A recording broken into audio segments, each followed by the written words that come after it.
Amigo antigo mobilista, seja muito bem-vindo de carona com o Automóvel Clube Sarandi. Vamos fazer um bate-papo descontraído, falar sobre carros, curiosidades e dicas automotivas. Então aperte o cinto que agora você está de carona. Antes de iniciar, vamos ligar o nosso tradicional GPS. Vamos falar quando a Ford surpreendeu o Brasil. Inúmeros casos de que a Ford foi pioneira no Brasil. Vamos falar também sobre o seguro de PVAT. Será que vai voltar? Paguei o 2024. Como é que fica agora? Qual o melhor pneu? Pneu baixo, pneu alto? Qual as vantagens e desvantagens? E vamos falar também alguns carros que não existiam, mas poderiam ter existido e teriam feito sucesso. Vamos cumprimentar o nosso amigo aqui, Giovanni Zancanella. Seja muito bem-vindo de carona com o Automóvel Clube Sarandi. Boa noite, Alexandre. Boa noite, Adriano, que nos auxilia aqui na mesa de áudio. Boa noite especial a todos os ouvintes que nos acompanham pelos alto-falantes da Rádio Sarandi, como diz o nosso colega Hernani. É isso aí. E quem nos acompanha pelo Facebook também, boa noite especial. E vamos lá, vamos pra carona, mas só para te dizer... O GPS é teu, porque eu uso ainda 4 rodas. Tu usa o que 4 rodas? Tá certo. Show de bola. Tô com o Corcel na frente aqui, ó. Sim. O Corcel não tinha nem entrada, nem... Mal e mal tinha o acendedor de cigarro. Ah, esse é o Corcelão. É. E o Adriano de Oliveira, que ele que é o nosso mecânico, que vai estar nos auxiliando aqui na técnica de som. Então vamos começar falando sobre Ford. Nem vamos perder tempo, bora né? Bora lá. A fonte dessa pesquisa aqui é o canal PL, que é um canal de nostalgia. Então ali já recebi a pesquisa praticamente pronta. Que a Ford no Brasil ela foi fundada em 1919 em São Paulo, se tornando a primeira fabricante em território nacional com o modelo T, que esse é tradicional. E com o modelo TT, que esse já era um caminhãozinho já voltado para trabalho. Agora vamos falar dos pioneirismos da Ford, que reúne tantos fãs nesse Brasil afora. Foi o primeiro carro nacional a ter direção hidráulica. Imagine só, hoje todos os carros têm direção assistida, elétrica ou hidráulica, e a Ford teve o primeiro carro nacional com assistência na direção, que foi o Galaxy. O Landau. Isso, em 1967. 7 é modelo 8, né, no caso? É isso, o lançamento dele foi em 1968. Isso, mas no caso assim, imagine naquela época, tu lançar um carro que tem assistência na direção. Não, era uma tecnologia, porque quem dirigia na época, isso em 68. Isso. Na época era rural, Jeep, picape, essa linha da Willys, daí nós tínhamos a Chevrolet, alguma coisa, e a Chevrolet Brasil, né? Sim. Que também eram pesadas, eram duras. Eu me refiro porque as pessoas que dirigiram as picape rural, Willys e picape sabem do que eu tô falando. Pesado pra caramba. E aí pegavam os Ford mesmo, as F100 e outras tantas que existiam, os próprios caminhões, F600, e aí embarcar para cima de um carro, onde ele era um carro grande, de né? tamanho grande, né? Sim. Ele hoje eu acho que ainda não tem nenhum veículo de porte tanto quanto o dele. Produzido no Brasil, não. Não tem. Eu acho que no Brasil não tem. Não tem. Da mesma proporção. E aí tu embarca e aí a direção, é leve que é um... Vamos ser bem sinceros, ela é leve para os padrões de hoje. De hoje, exatamente. Foi um salto assim gigantesco, porque naquela época os carros tinham, acredito que as direções das mais pesadas, né? Só tinha direções pesadas na época, né? Exato. E daí você pular para a direção leve, que é padrão, no caso, que é referência até hoje. Sim. Eu fico imaginando aquelas pessoas quando foram dirigir pela primeira vez esses carros, o quanto não estranharam. Deve ter sido assim um troço sensacional. Porque se tu for analisar, produzidos no Brasil na época, um veículo em 4 portas, vamos supor. Sim. Ele existiu, era o Willys, né? Certo. Que era um carro sem direção hidráulica.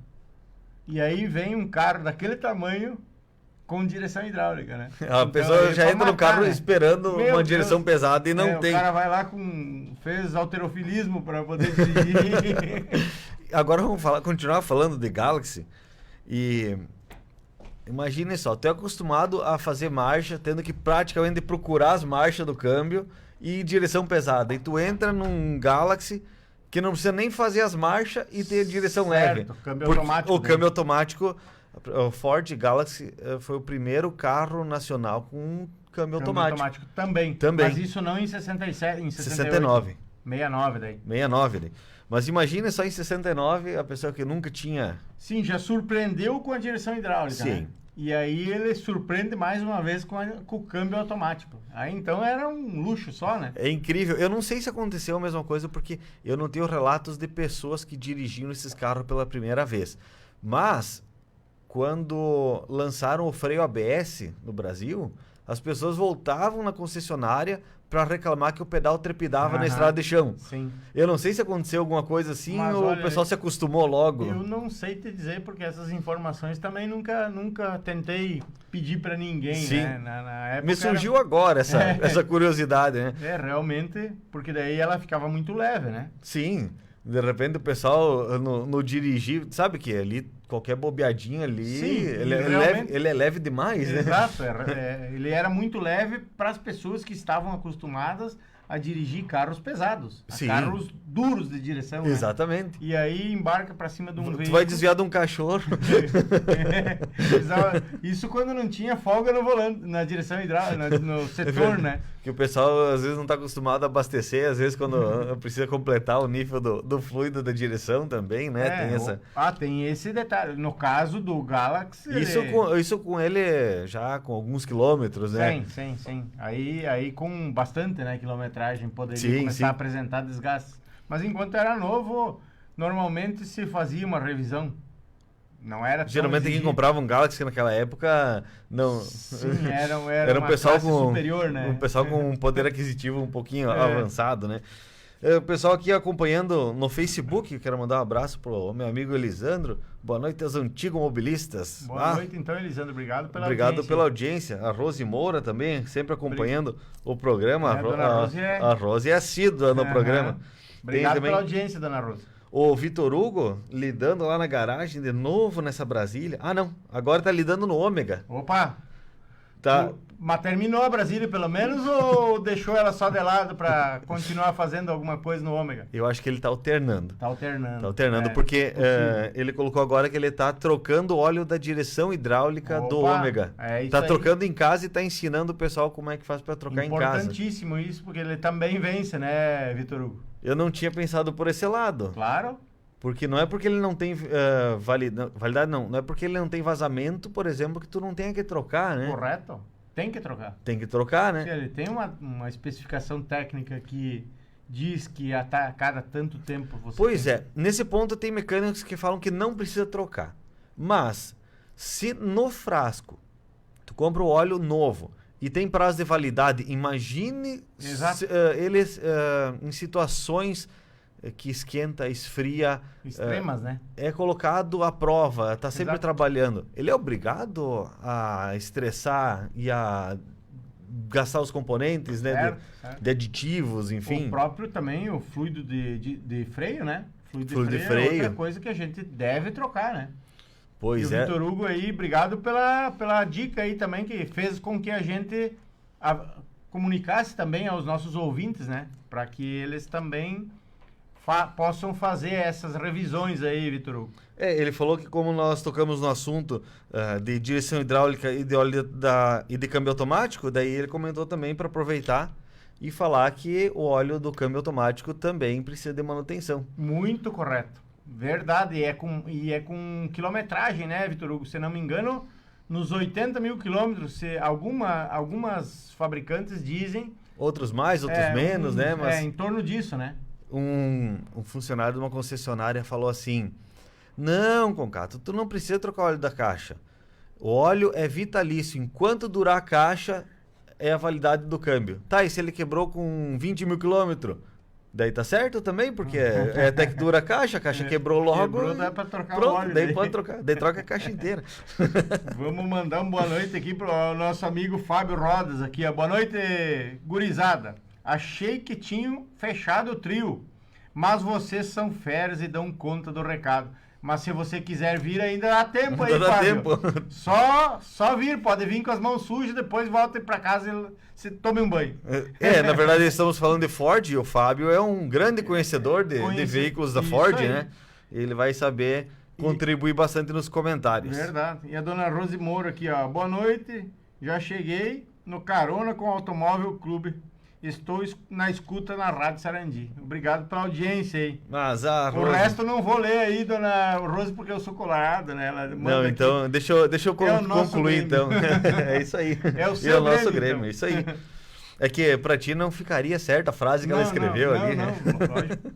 É isso aí. Vamos continuando aqui nos pioneirismos da marca tão amada, a Ford. Em 1968, com o Ford Corcel, foi o primeiro carro nacional com tração dianteira. Eu não tinha me tocado disso. Foi. Mas aí o projeto não era deles, né? Foi um projeto Willys, né? Eles compraram a marca justamente por causa do projeto. Aqui, ó, o Odacir Farezin também, o Bolinha. Boa noite, estamos na audiência. Eu, seu pescador. Boa noite aí. Pessoal de Constantina. Bolinha, o seu pescador, que é um parceiro de encontro de carros antigos aí também. E temos aqui o cara que cuida do nosso dinheiro do Automóvel Clube aí. Boa noite, povo. Passando por Cruz Alta e escutando o programa. Obrigado aí, Daniel. Espero que voltando e não indo, né? Ele que cuida do dinheiro, né? Espero que... Você tá dando no pé e me avisando ainda. Aí, Daniel. Brincadeiras à parte. Eu não sabia que o Corcel não tinha me tocado desse dado de que o Corcel foi o primeiro carro nacional com tração dianteira. E hoje 99% acho dos carros tudo... O Gordini tinha uma coisa que ele... Claro que quando ele saiu de fábrica, eu não tenho plena certeza se ele era com tração dianteira ou traseira. Eu lembro de ser motor traseiro e tração traseira. Mas aí é que tá. O Gordini, não sei se... Porque tinha muita gente que usava o motor do Fusca para botar no Gordini. Certo. E aí o motor, obviamente, ficava lá atrás. Sim. E usava a tração traseira da caixa da linha Fusca. Mas, se não me engano, o Gordini tinha esse compartimento para usar o motor na frente também. E aí usava a caixa... Aí essas informações... Mas eu tenho... quase que uma vaga lembrança dessa lembrança de que ele tinha a opção de botar motor ou na frente ou atrás. E o step? Aí aí era o Dolphine, tinha um... esse é outro. Tinha uma boca, ele abriu parece uma gaveta. Uma gaveta na frente e puxava e botava o step ali. Aí precisava de uma técnica melhor aí para algum que esses mais carros. Esses carros, para te falar bem a verdade, eu só vi em encontros de carros antigos. Eu nunca vi assim rodando. Tu sabe que eles são raros, né? Na verdade, são raros por causa da... Até porque por causa da idade e não foram produzidos muitos, então... E naquela época a proteção contra a corrosão também era pouca. Não, e o carro apresentava muito defeito, vamos falar bem a verdade. Então acho que por que botava um motor de Fuca e tal? Entendi. A linha Corcel veio com o motor Renault, que aí começou, que era... Não sei se o motor Renault já equipava o Gordini também, que eu até acredito que sim. E aí que vem a minha dúvida. Certo. E aí depois surgiu o Corcel, e aí com a mecânica da Renault, que se manteve na linha até 86 ou 7, 8, acho que foi quando entrou a Autolatina. Eu vou aproveitar esse teu gancho ali que tu falou de problemas relacionados a Gordini, Corcel, enfim. Mas o Corcel não apresentava defeito. Eu diria que o Mas eu Gordini tenho um dado bem interessante aqui, que sabe que hoje em dia os carros eles sofrem recal, quando tem algum problema, né? Sim. A montadora, ela faz o conserto de forma gratuita. Tem forma via até no documento digital hoje. Mas isso é algo antigo, não é algo que surgiu agora, essa preocupação da montadora com solucionar problemas que os carros tiveram na linha de montagem. O primeiro recal feito no Brasil foi com o Ford Corcel, devido à suspensão que quebrava. É? Esse é outro dado que veio na pesquisa. Eu nem ia falar, ia só falar das coisas boas, mas já que tu falou... E aí aqui o Sidney da Silva, o Doca, tá nos informando aqui, ó, que a DKV foi o precursor do carro com tração dianteira. Pois é, até eu acho que sim. É produzido no Brasil também. É produzido também no Brasil. Bem anterior ao Corcel. Ao Corcel. Pois é, por isso que eu achava estranho em 68, mas não teve nenhum outro carro antes. Pois é. Valeu, Doca, ali pela assistência ali em relação a isso. Isso. Ou só se eles consideraram demontadoras grandes, de repente, apesar que a DKV não era pequena. A DKV era fabricante... Era fabricante um pouco... Olha, corretiu, puxou o professor. É isso aí. Estamos aí para compartilhar conhecimento, pesquisas, e o nosso ouvinte, ele está sempre atento. Vamos dar uma boa noite e aqui compartilha o conhecimento também. Fernando Bertoglio Rodrigues está mandando uma boa noite. Então, boa noite e obrigado pela audiência aí, Fernando. É isso aí. E o primeiro carro nacional com vidro elétrico? Del Rey. Mas e o Alfa Romeo? Não é nacional daí? Não, foi um carro nacional. Que ano que era o Alfa Romeo? Sei lá, eu sei que eu conheci o Alfa Romeo com vidro elétrico. Mas era o que, 85? Não, 75, 76. Então ele devia ser importado, de repente. A linha Alfa Romeo, não sei se era teoricamente era importado, os primeiros, né? Sim. Depois até eu acho que foram produzidos alguns no Brasil. Pela Fenemé, se não me engano. Pela Fenemé. Se não me engano, acho que sim. Me corrijo aí se eu tiver errado. Porque eu lembro que o Landau, mesmo com todo o requinte que ele teve, ele nunca ofereceu esses itens mais tecnológicos, vamos dizer assim. Ele tinha ar, tinha direção, né? Sim.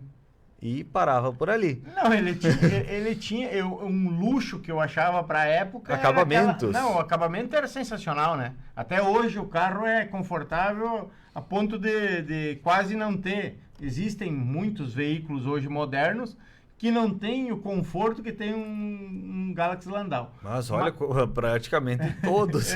Tu pega num calçamento um carro novo. Pega um de top de linha aí, eu acho que comparativo ainda...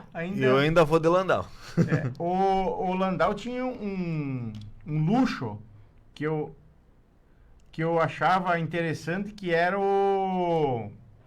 a manivela na ventarola. Na ventarola. Eu também acho. Era tá louco, aquilo era troço de fundamento.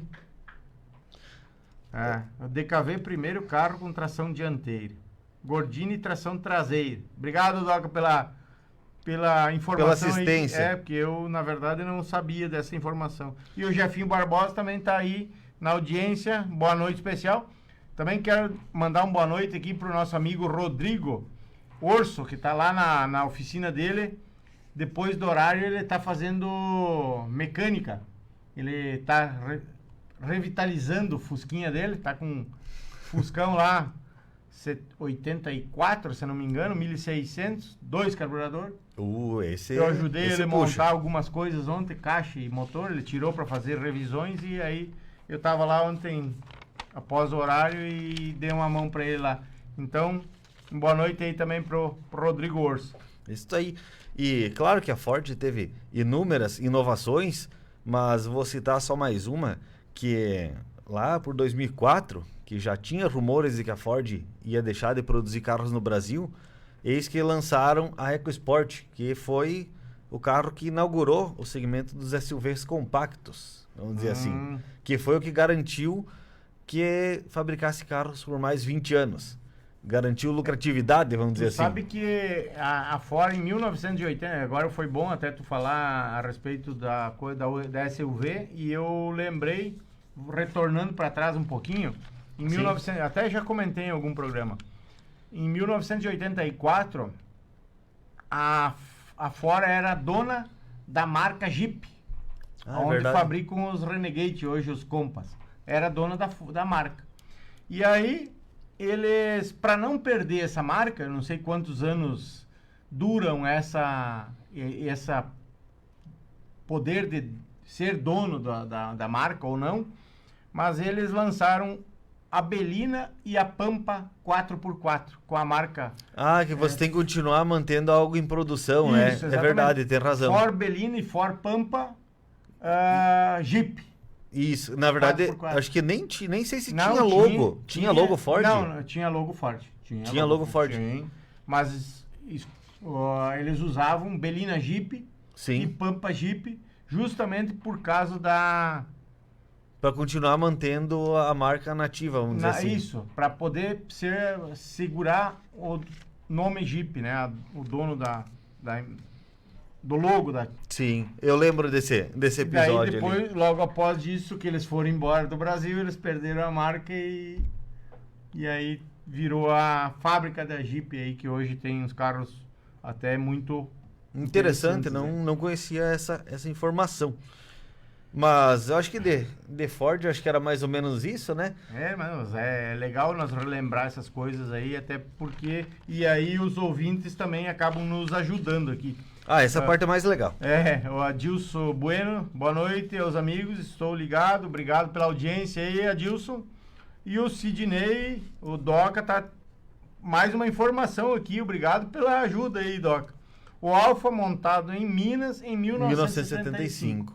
Tu viu? Então, mais uma informação. Bem interessante também. O pessoal aqui está comentando a respeito dos ciclistas na nossa cidade.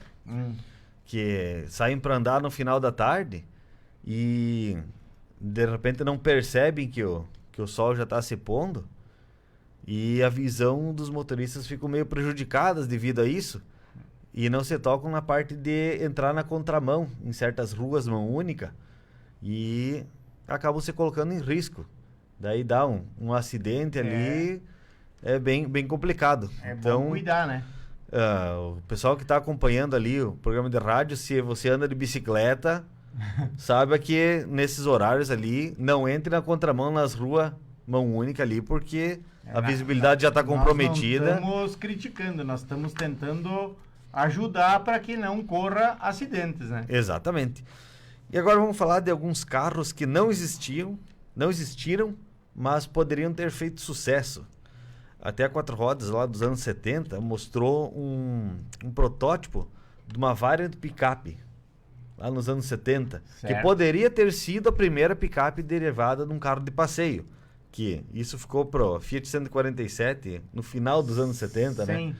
Não, e que veio era um compacto picape onde... Pra época era uma inovação enorme, né? Mas com certeza. Lá em 82 que saiu a Pampa daí, mas Sim. Anteriormente a isso... Mas olha só como é que a Volkswagen perdeu a oportunidade de ter a primeira picape derivada de um carro de passeio.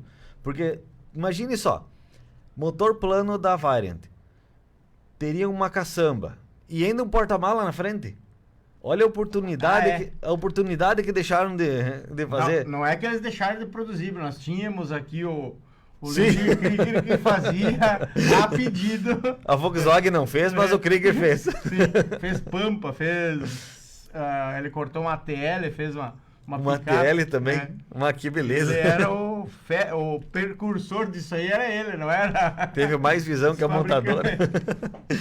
um outro também que poderia ter feito sucesso era o Opala El Camino, que chamavam. Sim. Né, lá em 1975. Que também teria teve protótipo. Sim, também. Teve. Do Opala 75, no caso, o Opala Picape. Eu vi o protótipo, assim, algumas projeções e tinha ficado bonito. Eu achei interessante. Esse protótipo existe ainda, será ou não? Boa pergunta. Que eram fotos dentro do pátio da fábrica, né? Porque alguns protótipos foram destruídos e alguns permanecem... Praticamente todos. Não sei se todos, mas alguns eu sabia que permaneciam no museu, no acervo da... Sim, claro. Da fabricante, no caso. Vamos mandar uma boa noite especial aqui também pro Francis Menin, nosso colega de clube aí. Então, boa noite, pessoal, ele tá mandando para nós. Boa noite, Francis, obrigado pela audiência. O Roger Lazarete também, boa noite, pessoal. Boa noite, Roger, obrigado pela audiência. O Jefinho Barbosa tá dizendo aqui, um K conversível e o Celta conversível. Não, mas aí tu quer anarquizar com o troço, né? Eu lembro que teve esses protótipos esses ali. Protótipos, verdade. Então, e o Vitor Hugo tá dizendo aqui, boa noite, gente. Boa noite, Vitor Hugo. Adelar Vissoto também. O Adelar Vissoto aqui. Bom programa aos amigos. Obrigado pela audiência, Adelar. Obrigado, Vitor, pela audiência aí. Agora vamos entrar num assunto que o Hernani gostaria de estar comentando. Mas Opa! Daí, como nesse programa ele não pode se fazer presente, vai só ouvir. Vamos falar sobre as SWs. Não, isso aí com certeza ele estaria... Porque assim, a Chevrolet fabricou a Caravan, que era a SW do Opala, mas não teve a Maverick Perua. Porque a gente sabe que algumas concessionárias até fabricaram. Sim, algumas concessionárias de São Paulo. Paulo. Usando como base o 4 portas. Isso. E até que não ficaram... Não, ela ficou muito bonita. A única parte assim, que eu não gostei mesmo foi da parte das lanternas traseiras, que elas ficaram muito ao centro. Sabe? Dava a impressão de que a traseira ficava mais estreita. Eu acharia mais bonito que elas fossem para fora, mas daí como a tampa era mais estreita, daí acabou ficando mais para dentro. Mas isso seria uma solução de design apenas. Uhum. Mas de resto eu achei que ficou muito bonita. Outro que não saiu também, o Dodge Dart, versão Perua. Também foram fabricadas algumas unidades para funerária daí, né? Umas 50 unidades, pelo que eu ouvi falar, assim. E o Landau também foi fabricado algum. Esse eu acho que até com um pouco mais, porque ainda hoje em alguns encontros a gente ainda encontra um que outro. Ou de repente sobreviveu mais, vai saber. Porque não, mas eu já vi. Que foram produzidos mais. Foi produzido Landau, mais Galaxy do que Dodge, pode ser. Eu acho. Porque eu nunca vi pessoalmente um Dart Perua. Eu só vi fotos. Eu também nunca vi. Tanto do 4 portas quanto 2 portas. O 4 portas até ficou um pouco mais bonito. Uhum. Só que olha só uma outra solução que adotaram, por exemplo, para o Passat, para formar um SW. Ali iam mais na linha da economia mesmo. Em vez de transformar a carroceria, eles trocavam a tampa traseira do Passat 3 portas. Tinha até um kit para adaptar ali na tampa traseira. E ficava aquela tampa, parece com uma bolha, um negócio... Ficava um troço meio esquisito, né, na verdade. Sim, no caso ganhava o espaço interno, mas não se tornava um SW propriamente dito, né? Em 1975 a Ford lançou o Corcel Belina, né? A Belina foi um espetáculo na época. Que era, na verdade, as peruas que tinham pra época era a veraneio, era a rural. E aí ele veio com um carro de pequeno porte para a família também, né? Que queira ou não queira, a perua sempre foi considerada que se transformou em SUV, mas continua sendo a perua ainda. Eu ainda gosto mais da SW do que SUV. Eu, para mim, SW, assim... ou As peruas, para mim, são mais interessantes do que SUV. Sim. Mas isso é gosto pessoal, né? Até falando em SUV, em perua, teve a Caravan, que infelizmente não teve versão 4 portas oficialmente. Também as concessionárias usavam da malandragem para transformar exatamente. E tu falou em Corcel, na parte da Belina, mas teve protótipo do Corcel hatch também. Sim. Que eu vi algumas fotos. Umas fotos, umas matérias, né? Sim. Eu acho que... o Hernani, que pesquisa muito sobre veículos e coisas, ele andou postando algumas coisas. Ou no grupo, o Hernani. Isso aí. Até falaram também sobre Maverick hatch ou Opala hatch também. Uhum. Que até eu vi algumas projeções do que seria o Opala hatch. E na época a GM optou por fazer o Monza hatch e não na carroceria do Opala. Sim, o Monza hatch e saiu o Chevette hatch, que é antes do Monza, né? Exatamente. Em 1980, se não me engano, saiu o Chevette. Mas parando para pensar, tu sabe que não tem carros hatch de porte grande? Agora tem o Flatback, aquele da Fiat. Mas aquele lá... uma mistura de SUV com hatch, eles misturaram uma coisa que não ficou nenhuma coisa nem outra, né? Pareceu um pato, mais ou menos, que nada, Mais ou voa e menos por aí, caminha. né? Não sei se faz bem, mas diz que faz as 3 coisas. Sim, é isso aí. Eu É, lembrei dele agora, que sim. é um É verdade, dos né? dias atuais. Porque né? sedã ele não é. Ele não é um sedã. Perua também não é. Pois é. Um SUV Mas também ele foge um pouco das características. Né? crossover. Ele pegou ele criou uma categoria dele, eu acho. Não quis se identificar, foi lá e criou uma categoria própria para ele. E nós tínhamos o Fiat 147, que era hatch também, né? Sim, claro. O 147 saiu foi lançado em que ano mesmo? em 1975, se eu não me engano. Então a Brasília foi o primeiro hatch nacional. Foi em 73? 3 ou 4. Que eu Brasília. lembro foi 3, de repente modelo 4. Pode ser.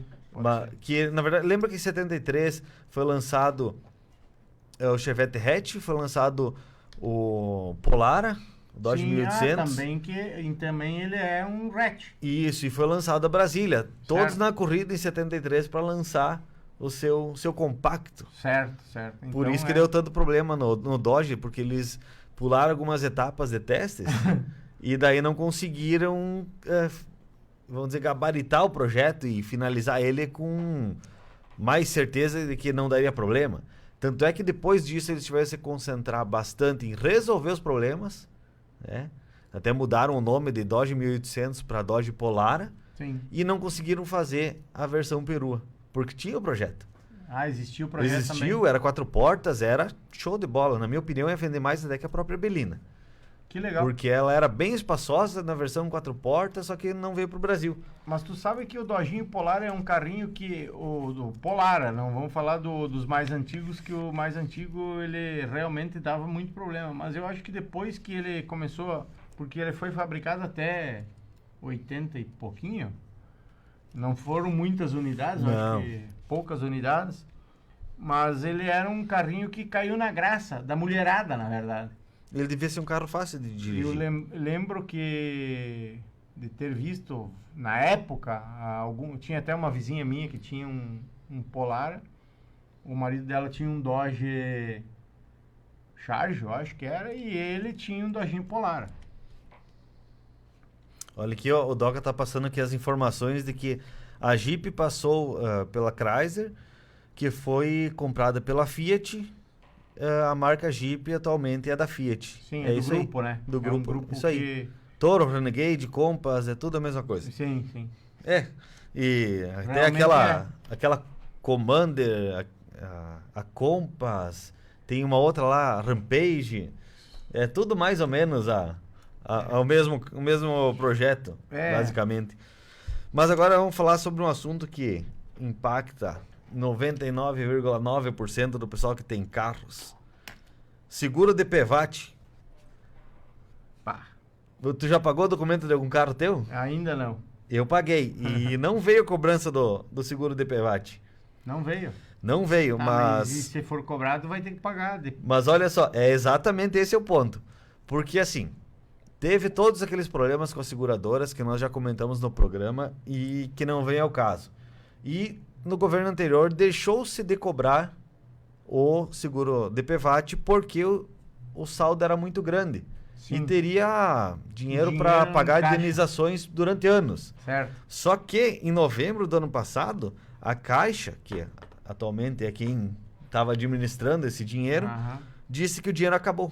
Tirou a tampa do ralo e deixou correr. Disse que o dinheiro acabou.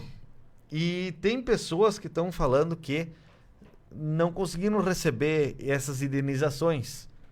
Então é um assunto bem polêmico que a gente tem informações superficiais, mas é bom trazer para o pessoal ali que, por exemplo, eu não paguei esse DPVAT. Mas tem pronunciamentos oficiais que estão falando que o seguro vai voltar e que a cobrança também vai voltar. Que estava em caráter de urgência e foi retirado esse caráter de urgência porque tinham outras coisas para provar. E agora eles vão voltar em pauta com o DPVAT. Só que assim, antigamente vinha o verdinho, vinha o documento impresso. Sim, porque você pagava para eles produzirem esse documento. Exatamente. Agora que vem uma questão que você, amigo ouvinte, tem que prestar muita atenção. Quando você recebia aquele documento verde, significava que teu carro estava emplacado, ele estava documentado. Estava em dia. Então, se tivesse alguma multa vencida, esse documento ele não vinha. Exato. Então, você ia lá, quitava essa multa e o documento chegava no teu endereço. Isso. Mas agora, você vai lá no aplicativo, paga o IPVA, paga essa emissão de documento, que nós já comentamos em diversos programas que que a cobrança está perto de R$100 e eles não imprimem documento nenhum. Sim, não imprime e parece que, não sei se é real ou não, mas segundo informações que o povo me comentou, é que você tem que ter hoje a polícia, em final, que vai te atacar na rua. E você não tiver a impressão do papel aquele ou papel digital também?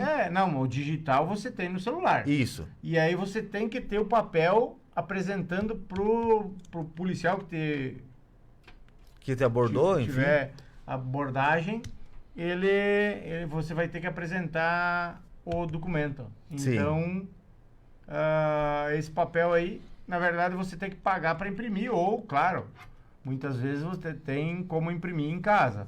Mas você pagou uma taxa de licenciamento. E você pagou para imprimir, né? Com Sim. papel moeda. Papel não era moeda, com papel inclusive. Esse papel comum aqui. Que era justificativa daquele valor alto por causa do papel moeda. Sim. E agora que não tem mais. Sim, mas daí então continuam cobrando, né? Sim, exatamente. A impressão. Só e que eu, assim, na minha opinião, teria que voltar ao verde. E voltando... Não, eles tinham que mandar, né? Porque pagando a gente dá. É verdade. Mas voltando naquele tópico. Quando você recebia o verdinho, significava que o teu carro estava em dia. Hoje, o fato de você ter impresso, não necessariamente que o teu carro esteja em dia. E vamos dizer que eles voltam com essa cobrança do DPVAT. E as pessoas não estão ouvindo de carona com o Automóvel Clube Sarandi e não sabem disso. E param numa abordagem, infelizmente aqui o senhor não está em dia com o DPVAT. O que vai acontecer? Será que vai ter uma tolerância? Não, eu acredito que sim, né? Esse fica o questionamento, a gente não sabe. Eu até acredito que tem essa tolerância. Porque hoje em dia, ouvi falar que se tu tiver uma multa e ela vencer, teu carro deixa de estar licenciado. Será que é verdade isso? Porque antes tu tava com o verdinho na mão, tá em dia. Sim, tá em dia. Tem relatos ali de pessoas que falaram que não fica em dia, então fica ali só o questionamento. Certo. Isso aí? Vamos assim que a gente tiver mais informações sobre o DPVAT e de fato, se estiver sendo cobrado, a gente vai avisar, porque o ouvinte de carona com o Automóvel Clube Sarandi é um ouvinte privilegiado e tem as informações assim que elas chegam. Isso aí. E não se pegam de surpresas com esse tipo de coisa. Viu? Vamos mandar aqui também, ó, o Vitor Hugo está nos informando aqui que a Opel, a origem do nosso saudoso Opala, Nem me fala. também é do grupo Fiat hoje. Então, Minha nossa. E o Doca também está nos informando aqui que a primeira Belina foi em 1970. 1970. Verdade, Doca, agora que você falou, quando eu li aqui, eu lembrei que a Belina foram fabricadas bem antes, né? Bem antes, isso aí.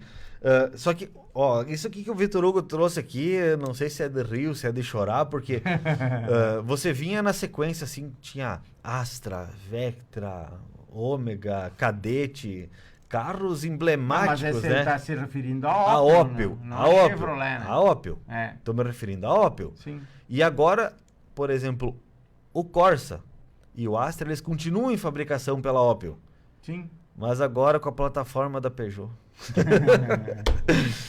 Daí, como é que eles pegam? Tudo, né? Eles pegam um 308 e fazem um Astra. Eles pegam 208 e fazem o Corsa. É que na verdade Faz como daí? Criou-se grupos onde só existem 2 grupos no mundo inteiro. Se né? for procurar mesmo. Porque na verdade eles são os proprietários de várias marcas. Sim. Tanto da Fiat, Chrysler, outras marcas e a própria Jeep, que o Doca nos informou aqui também. Então, acabou que virou tudo uma coisa só. Tá, né? deixa eu ver se eu entendi. Então quer dizer que tu chega na concessionária, e aí, Giovanni, eu vim aqui comprar o carro X. Mas não posso baixar o valor. Ah, beleza, eu vou lá no teu concorrente. Qual que é? Daí tu vai ver, é a marca parceira, então pode ir. É do dono. Tudo do mesmo dono, pode ir. Dá a impressão que é isso. Dá a impressão que é isso, mas só tem... Aí eu vou comprar um Peugeot. Bah, mas não me acertei na Peugeot. Vou lá na Fiat, mas é tudo igual. É tudo igual. Mas eu vou lá na Jeep, então. Mas é igual também. Daí fica complicado, né? Fica um troço meio esquisito. Fica. E vamos falar sobre um outro assunto também. Vamos falar sobre pneu. A gente falou sobre o conforto do Landau. Uhum. Antigamente o Landau, com um carro daquele tamanho, usava roda aro 15. Isso. Roda aro 15. E você vê carros compactos usando aro 17. Carros que cabem dentro do porta-malas do Landau, mais ou menos. Mas aí eles aumentaram o tamanho da roda e diminuíram o tamanho do pneu. Nós temos que chegar nessa. Esse é o ponto. Qual que é a vantagem disso? Eu vejo estética, né? É só, eu acho, porque estética, daí ele fica muito mais duro, né? Dizem que tem um pouco mais de estabilidade, porque o pneu ele rola menos nas curvas. Mas o conforto, tu manda pro espaço. Sim, né? Claro que hoje em dia tem suspensões que trabalham, mas a roda fica mais vulnerável num buraco, por exemplo.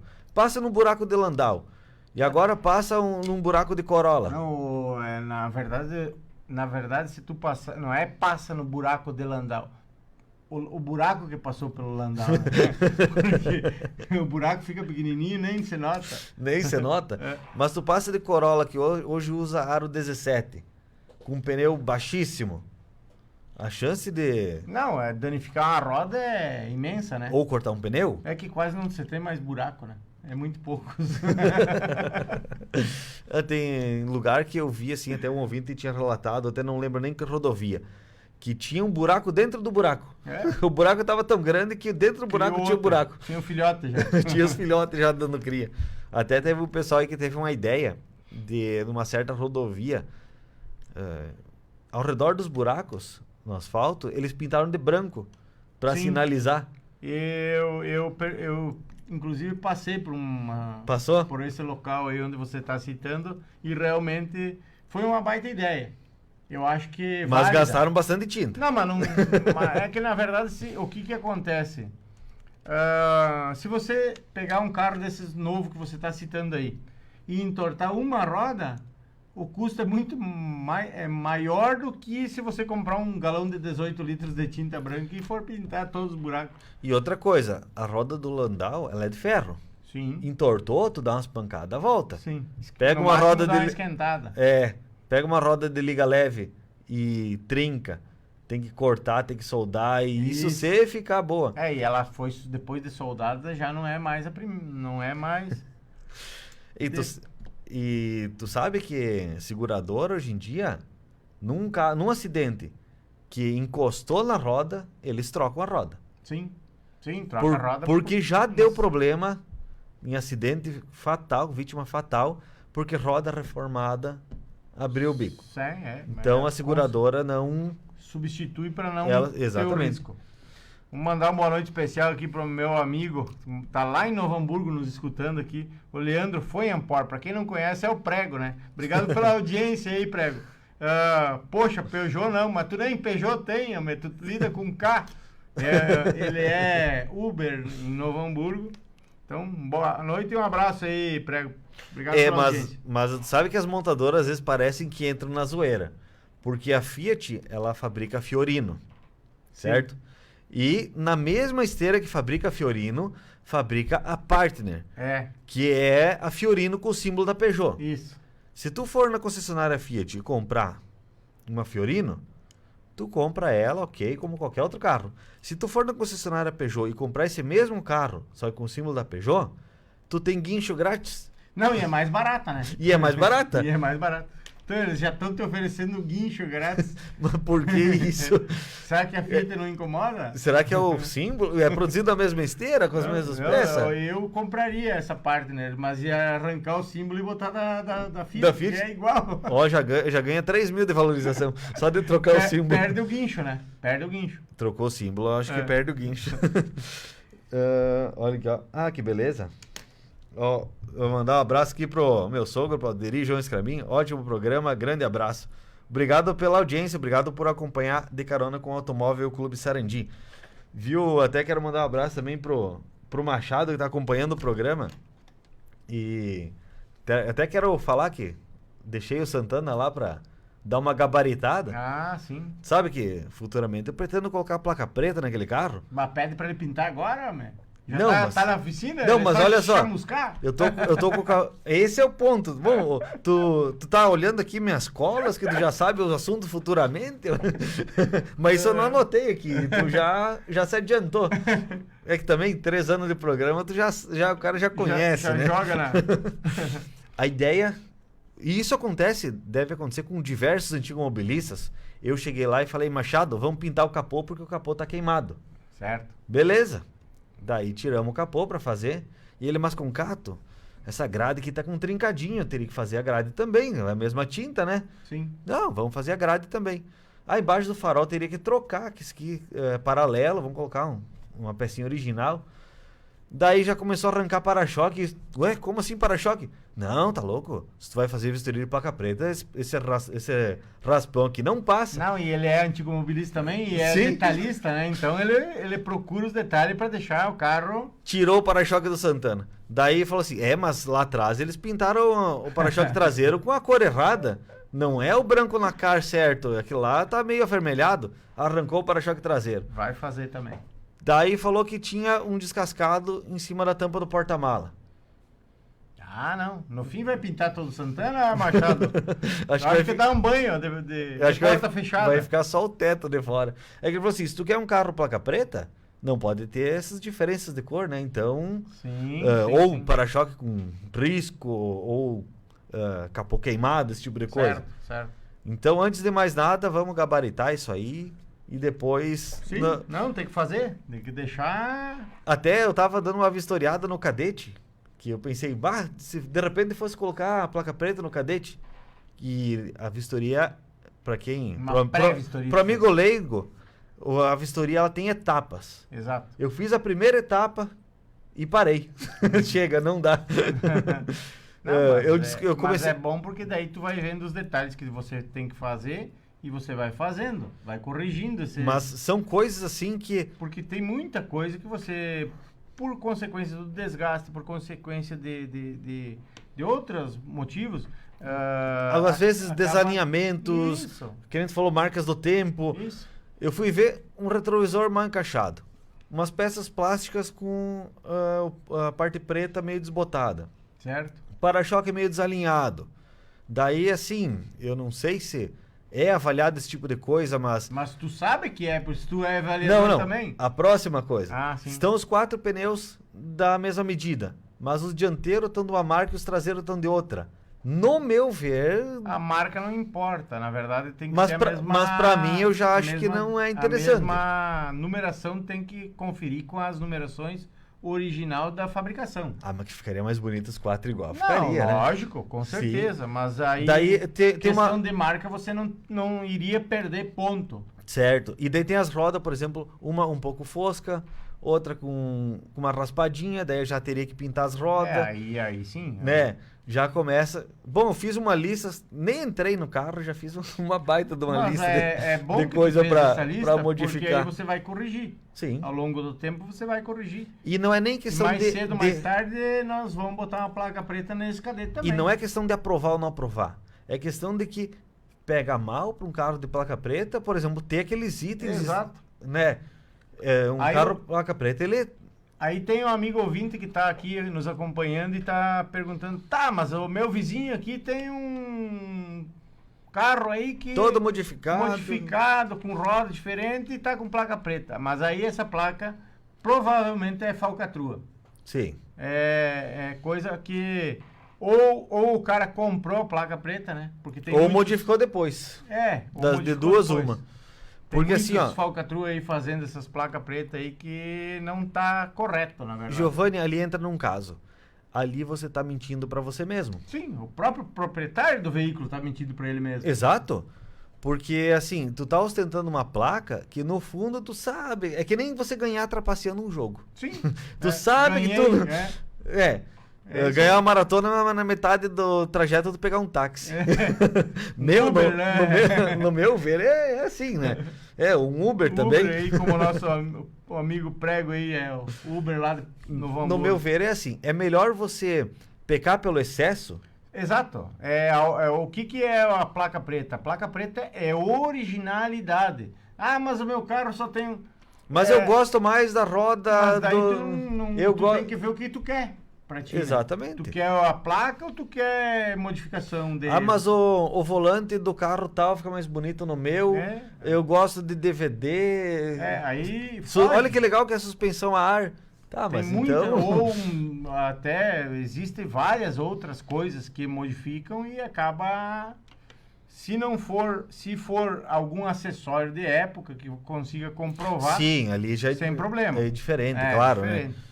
Mas ali são outras questões, mas tu vai lá e vai instalar uma suspensão a ar, não, e daí querer placa sensor preta. de estacionamento, câmera de ré... O próprio teto solar que botam em Fusca e outros, em outros veículos. São acessórios modernos, né? Na verdade, na época não era um acessório... A menos que tu tenha foto de época do carro que comprove. Isso aí. E aí sim. Senão tu não consegue... Já nem é vistoriado um veículo dessa forma. Vamos dizer, um Corcel com o teto... como é que chama aquele teto? Ragtop? Acho que é um negócio assim.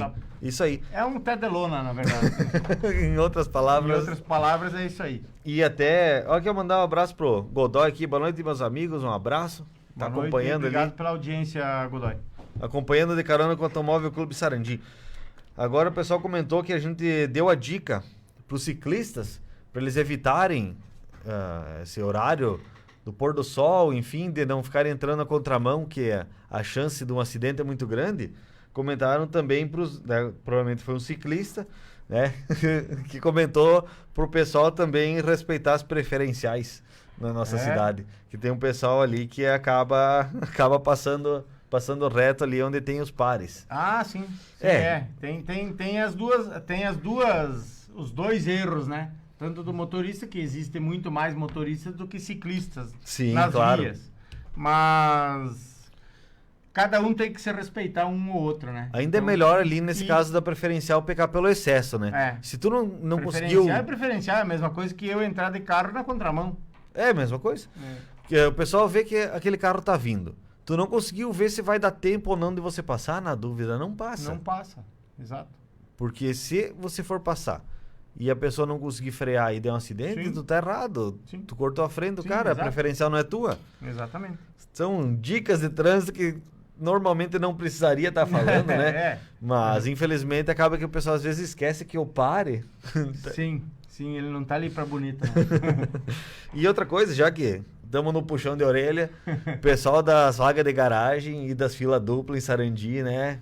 Daria assunto para outro programa, então. Verdade. As filas duplas aí, principalmente na Paulo da Lólio, aí tá correndo bastante a fila dupla. E eu acho que eu já vi muitas vezes até ter que parabenizar a nossa Brigada Militar, que faz um excelente trabalho. Nessas situações eu já vi muitas vezes eles chamando atenções. Inclusive eu presenciei um fato há um mês atrás, um cidadão que estava estacionado em fila dupla na Paulo da Lólio, e ele tirou o veículo 100 metros para trás e veio e botou em fila dupla de novo. E a viatura tinha chamado a atenção dele a 100 metros atrás, veio e chamou a atenção de novo. Eu não sei quem que é, mas infelizmente só ardendo no bolso. Sim. Tem pessoas que chegam... Esse na segunda vez já tinha que ter sido multado e eles não multaram, eles chamaram a atenção de novo e passou. Tem pessoas que se você chegar e chamar atenção é pior do que multar. Sim. Porque a pessoa se sente com tanta vergonha... Não, com certeza que ela ficou com vergonha. Que essa... Com certeza sim, porque daí ele embarcou no veículo e... E sabe qual é o cúmulo da fila dupla? É você estacionar, abandonar o teu carro no meio da rua, tendo vaga para estacionar. Sim. Mas daí é o quê? Tu não sabe fazer baliza? Porque tem a vaga do lado do carro. Seria só entrar. Nós temos que treinar os nossos motoristas, porque realmente, lógico que eu mesmo fiz a carteira em 1991, eu acho. E a gente tem, sim, um pouco de dificuldade para fazer baliza. Realmente, Isso Mas não é eu, não isso é, não é um problema. É a maioria dos motoristas da cidade tem. Os motoristas que estão fazendo a carteira ou a autoescola tem que persistir mais nas balizas. Na baliza, exatamente. Porque eu acho que está faltando um pouco de educação no trânsito para aprender a fazer essas balizas. Mas eu até me saio mais ou menos, muitas vezes erro, muitas vezes não é que eu sou melhor que ninguém, mas infelizmente todos os nossos motoristas, a maioria... Tem um amigo meu que ele tem um carro que a visibilidade é terrível. Aí é pior ainda. É pior ainda. Ele fala, eu estaciono 2 quadras longe, Sim. Arrumo um lugar com vaga grande, estaciono tranquilo, caminho um pouco, não me importo. Sim. É melhor do que de repente enroscar. E na cidade temos vários pontos na verdade, hoje nós temos só um ponto de estacionamento rotativo, né?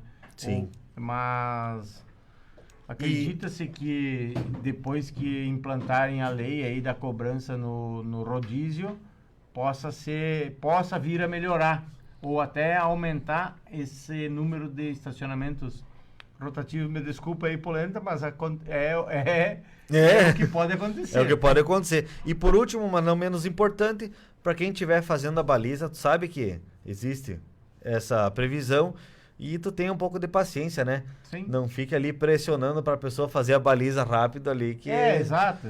Desvie, né? A pessoa tá fazendo... Se puder desviar, desvia e o cara tá ali sinalizando, né? Que tá no direito dele que ele tá fazendo a baliza, né? Sim, com certeza. É o estacionamento paralelo e tem esses pontos. Isso aí. Mas estamos chegando ao final de mais um De Carona com o Automóvel Clube Sarandi. Gostaria de agradecer imensamente a participação de todos que contribuíram nos comentários. Essa parte mais legal do programa é essa interação com o nosso ouvinte, que ele pode contribuir em relação aos assuntos abordados no programa. Giovanni, quero te agradecer pela parceria de sempre.